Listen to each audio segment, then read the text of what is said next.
Cool.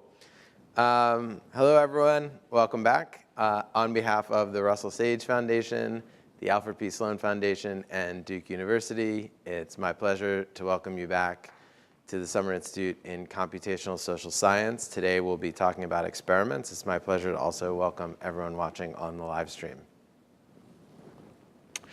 So I want to start by talking a little bit about what we're going to do in more detail. So we'll start with an overview of experiments. What are experiments? Why do we want to do them? And how can we think about the difference between the experiments that we've done in the past and the experiments that we can do today and tomorrow?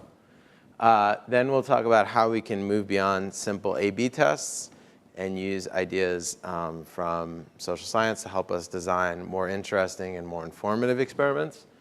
We'll have a break. Then we'll talk about different strategies for actually doing experiments. So a question that I often get is, OK, I want to do an experiment. How do I actually do it?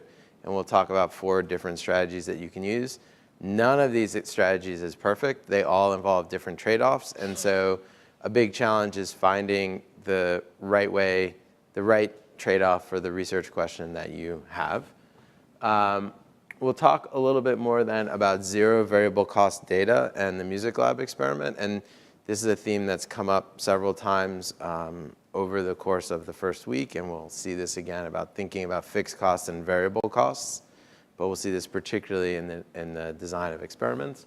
And then finally, we'll talk about the 3 Rs, which is a sort of ethical way of thinking more about experiments. Because experiments is one of the aspects of computational social science that raises some ethical questions. Many people find being in an experiment in and of itself to be an issue, let's say. And so we can think more about how we can do ethics specifically in the context of experiments. And then we'll talk about some logistics, have lunch, and then we get to have a break, which is going to be lovely. OK? And then we'll come back on Monday, and we'll start the group projects. So I want to start by talking about an experiment that I think does a really good job of illustrating what is the same about experiments and also what is different about experiments now. And this is a paper by Restivo and Van der Eyt. It's an experimental study of peer rewards. So what they were interested in is they were interested in studying the effect of awards on contributions to Wikipedia. So why might they be interested in this? So social scientists in general are interested in why people contribute to things called public goods. These are things where you contribute, but then many other people can benefit, and you can't prevent them from benefiting. And so the question is, why would people contribute to these things that help everyone? So this is a puzzle to social scientists. It's kind of a not that puzzling to non-social scientists. But it's a long-standing question about why people contribute rather than free riding. And so they were interested in this long-standing question in the context of Wikipedia, which is a great example of a public good, where all of the contributions happen to be recorded in great detail. So what did they do? So they picked some deserving editors, people who had made a large number of edits. And for the ones of those deserving editors who had not yet received an award, they gave them an award. These awards are called Barn Stars. They're kind of like a pat on the back, like, good job. It has no monetary value, but has a symbolic value in this community. And then they tracked whether people who received these awards were more likely to edit in the future or less likely to edit in the future. So the idea, you might expect, people who got these would be more likely to edit. And in fact, what they found is that people who received the Barn Stars actually edited less. And so that seems to be a puzzle. But fortunately, they had also picked a group of people who, a control condition, who they did not give the Barn Stars to. And those people edited even less. And so what had happened is that to end up in the top 1% of editors on Wikipedia for a given period of time, you have to be editing a lot. And so people, if you tended to edit in bursts, and so you edit a lot, you show up in the top of this list, and then after you've done your burst, you stop editing as much. And so in this case, if you only intervened in the world without having a control condition, you would actually make exactly the wrong conclusion, right? So this is the value of the control condition, is it allows you to make sure that you are not fooling yourself. So often people like to go and do stuff in the world, and that is awesome. Doing stuff is great. But you also have to remember that if you don't have a control condition, you can potentially draw exactly the wrong conclusion. So that, for those of you who have done experiments, you're very familiar with the importance of having a control condition and why that is valuable. Now I want to talk a little bit about the mechanics of experiments and how the mechanics in this experiment were in some ways incredibly similar. Like you've all heard this story before about the importance of control groups. So I like to think about experiments involve really 4 main things. So first is you recruit participants. The second is you randomize a treatment.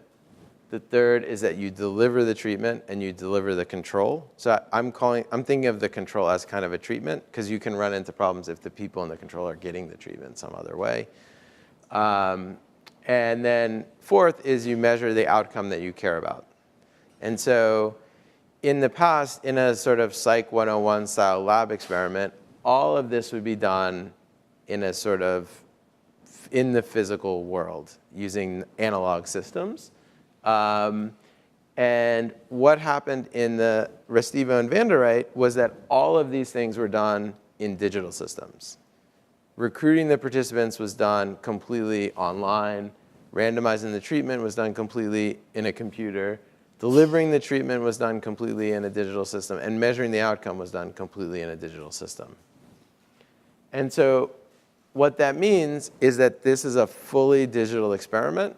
And what that means is that there's no variable cost. So they had 200 people participate in their experiment. They could have had 2,000, 20,000, 200,000. They could have had as many people as they want.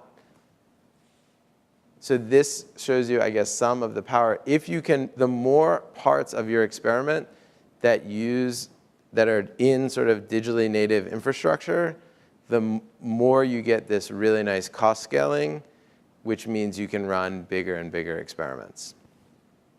Now, this also highlights, I think, an important thing that will increasingly show up in ethics, that the main constraint on the size of their experiment was not cost. It was ethics. So if they had done 20,000 or 200,000 people, they would have flooded the Wikipedia system and screwed up the ecosystem by sort of devaluing this award.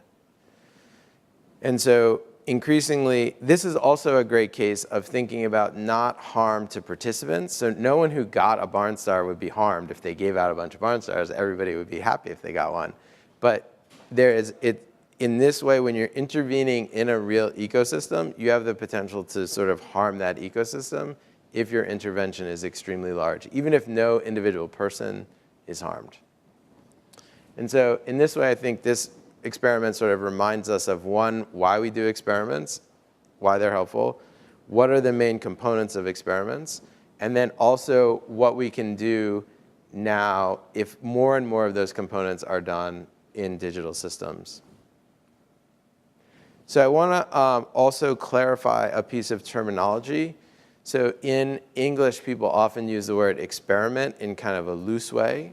So for example, I might say, I'm going to experiment with a new pasta sauce recipe tonight. And like, you all know what I mean, that I'm trying a new recipe. But that is not an experiment in the way that we are going to talk about them today. And so I'd like to think about randomized controlled trials. So this has a couple of extra ingredients. So one is there's randomization. And two is there's a control group. So we want to think of there's a very, very important difference between an experiment in the sense that I'm experimenting with the new pasta sauce recipe and a randomized controlled trial where I have a control group and the people get assigned to the treatments based on some randomization system. So even when I say experiment, which I'm going to say, I really mean randomized controlled experiment, not just trying a new thing. Okay? Now, this difference is a really, really important difference. So this is one of my favorite quotes illustrating the importance of this. So this is from the CEO of Harrah's Casino. And he's talking about the things that you can do to get fired from Harrah's. It's like you don't harass women, you don't steal, and you've got to have a control group. This is one of the things that you can lose your job for at Harrah's, not running a control group. So again, we see often when people think about the value of experimentation, they think about the value of doing something. Like, I have something I want to do, like, let's go do that. But often people are doing stuff all the time, and the real value can come from just creating a control group. So try to think about experiments that way as well. And that will, again, I think, emphasize the importance of a control group in figuring out what we can learn in the world. OK, so this is what I just said. Sometimes we create randomized controlled experiments by creating a treatment group, and sometimes we do it by creating a control group. OK, so social scientists have been doing experiments for a long time. And they often think about, I would say, sort of two main types of experiments. Now, there really are many, many, many kinds of experiments. But I think many people would put them into two big buckets.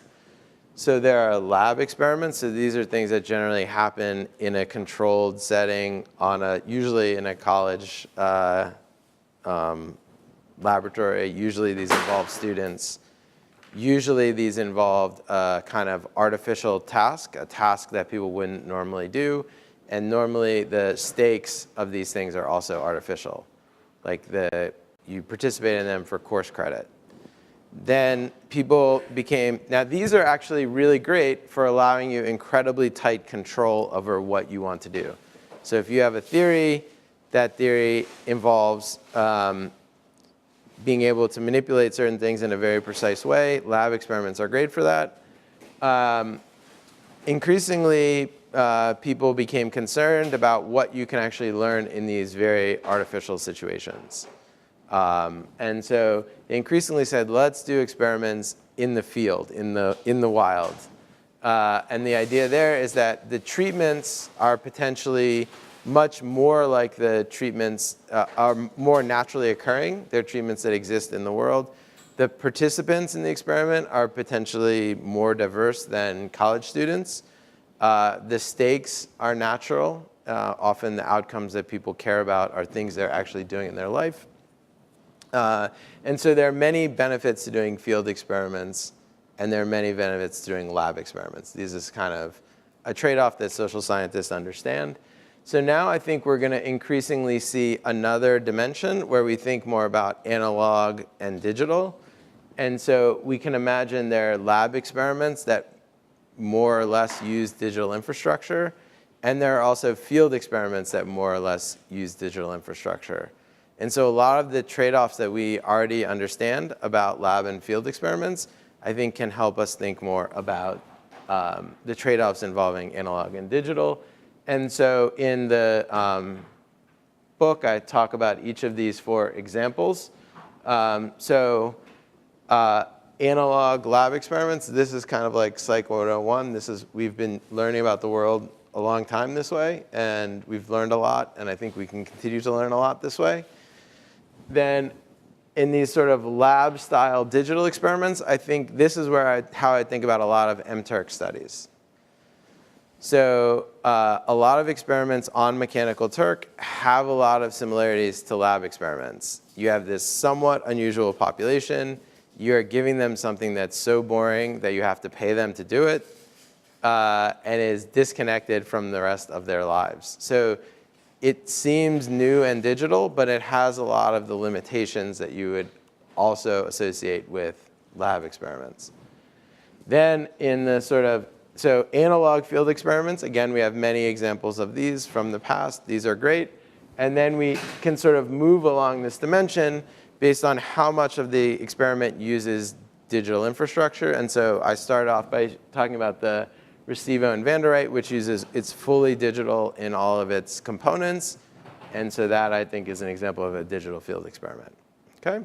And so we'll talk, as we see more examples, this might, I hope, help orient them. But if you are familiar with debates about analog between lab experiments and field experiments, a lot of the issues that arise are going to be similar, but are also going to be a little bit different. For example, zero variable cost data is very hard to get through either of these sort of analog approaches. Any questions about experiments? Why we do experiments, different kinds of experiments? Natalie, do we have a...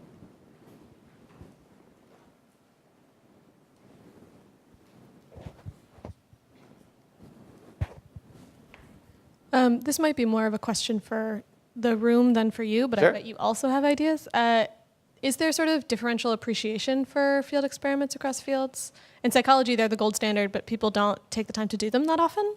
Yep. So I don't know if that's really, really different for other people or in your experience. Yeah. I think this is a great question. And one of the things is, for today, the slides are much shorter, and so we will have more time for question and discussion. So I would encourage you all to think about questions. So one is like differences. So I would sort of, one way of asking the question is, are there differences in how different fields respond to lab and field experiments? And I think the answer is definitely yes.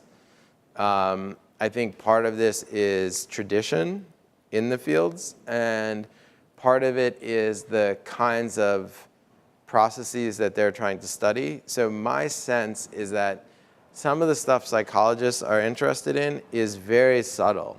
It involves like teasing out very subtle differences in what's happening inside of people's heads, which makes sense because they're psychologists. That's what they should be trying to figure out. And so in those settings, it's very hard to get at these subtle processes using field experiments. Other people in other fields, like in sociology and political science, I think are less interested in the very subtle things happening inside of people's heads and are more interested in potentially the impacts of certain things on the world, in which case I think field experiments are preferable. And so I think there's some intellectual reasons for this, and then there's also some sort of just historical reasons. I think also another difference is that once you have the infrastructure for doing one of these kinds of experiments, you want to keep doing those rather than switching to the other. So if you have a lab and you're all set up to run people through the lab, then it starts to seem really attractive to do lab experiments and ask questions that can be answered with lab experiments. And if you have a lot of experience partnering with organizations and getting them excited about running field experiments, then I think setting up a lab experiment seems not as attractive. Other questions?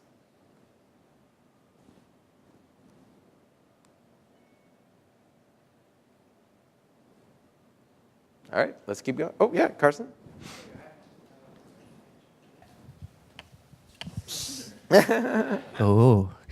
About the Wikipedia study. Yes. They did talk to the Wikipedia team, or were they just setting up the study without asking for permission?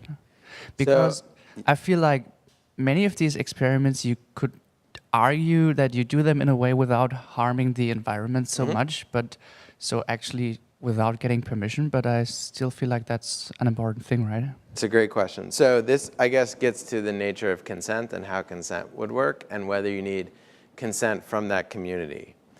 So I don't know the details of this paper. I know this was reviewed by their IRB, and it was done before 2012, so it might have been done around 2010, let's say. Right now, Wikipedia has a process where if you want to do research on Wikipedia, you go through a Wikipedia review. I don't know if that process existed at that time. It's one of the few settings where there is a meaningful way to get community consent. Yeah? Yeah. It's actually a very small question, just follow up to what you just said about Wikipedia consent. Does it apply to any work or only to the work where you actually modify something there? So I believe, I'm not an expert on the Wikipedia research review process. My understanding is that it is anything that involves contacting Wikipedia community members So not just experiments. So for example, I believe it's the case, I would not recommend this, but I believe it's the case you could write a bot that would send messages to a bunch of Wikipedia editors. So if you had a survey, you might say, okay, I want to scrape Wikipedia and I want to send my survey to 10,000 editors. And so even though there's no experiment, that you can see why Wikipedia might not want researchers doing that. And so I believe any contact with the community, but I do not believe they expect, I don't know how they treat if you're going to do analysis of the log data. Because the log data are fully public, and I believe, I would speculate, but I don't know, that they would think log data is public, everyone understands that about Wikipedia, people don't have an expectation of privacy for the log data, and so you might be able to analyze log data without going through this process. But again, I would refer you to the Wikipedia page for that. But what isn't use? Okay.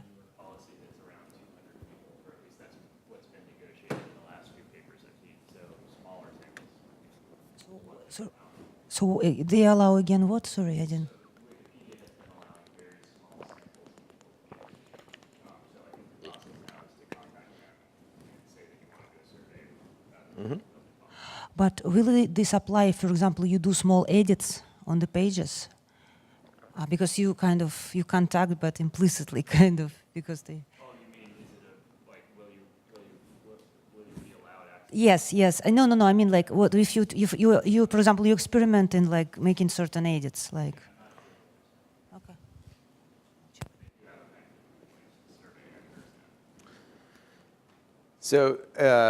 So one way of thinking about this, taking a step back from this, is a lot of the ethical principles and frameworks we talked about before would apply to any study that you want to do on Wikipedia.